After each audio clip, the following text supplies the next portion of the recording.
Samahan niyo nga ako sa mga ganap ko bilang nanay. Ering at gumising ako ng maaga para maigayak yung bebe ko. Magpa-plancha na nga sana ako pero naunahan na pala ako. May kasalanan siguro sa akin kaya inagaw yung trabaho ko. Shoot, amare, ng babae siguro siya sa panaginip niya.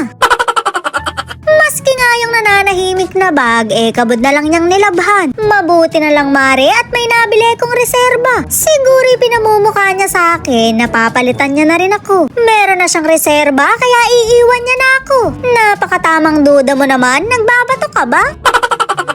Kung ano nga yung kina-organize ng anak ko, siya namang kinakalat ko. Pasensya na kayo, mare, nag-aral kasi kami kagabi. Hindi pa nga niya natatapos, kaya natira pa rin. Mare, ginamitan kasi ako ng sakit-sakitan. Pinasasagutan ko lang naman, kabod na lang may ininda.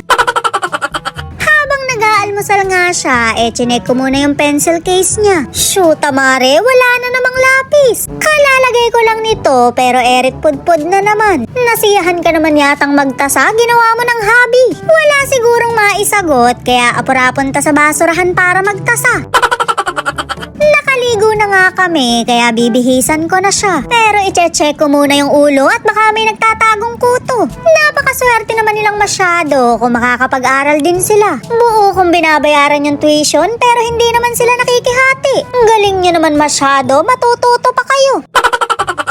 May relo nga yung bebe ko dahil wala na siyang binantayan kundi oras ng uwian. Samantalang yung iba dyan wala nang binantayan kundi yung may buhay ng may buhay. Ay, sorry mare, balik tayo sa paggagayak.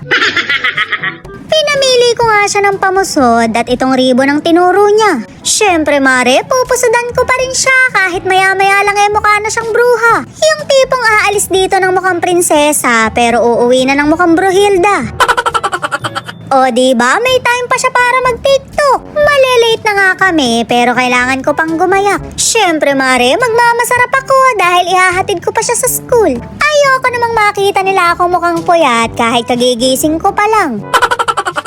Ayaw namang magpakabog ng anak ko, nagpopolvo ring mag-isa. Ayoko muna siyang pag-isipan na baka may crush dahil masyado pa siyang bata. Tsaka pinagdaanan ko na yan mare, kaya alam ko na yung mga sign. Pagka nagsosolve na yan ng flame sa likod ng notebook, kabahan ka na. Ginawa ko kasi yun mare sa pangalan namin ng crush ko. Paniwalang paniwala naman ako kahit grade 3 pa lang ako. O diba, hindi ba pinamumukulan pero napakakitod na. Papasok na nga kami at may 10 minutes pa kami para bumiyahe. Kaso mare, bumalik na naman ako dahil naiwan yung ID ng bebe ko. Ayaw niya talagang pumayag na hindi balikan kahit nasa harap na kami ng gate. Walang wala sa akin to mare, nakatapos nga ako nang hindi nagsusuot ng ID.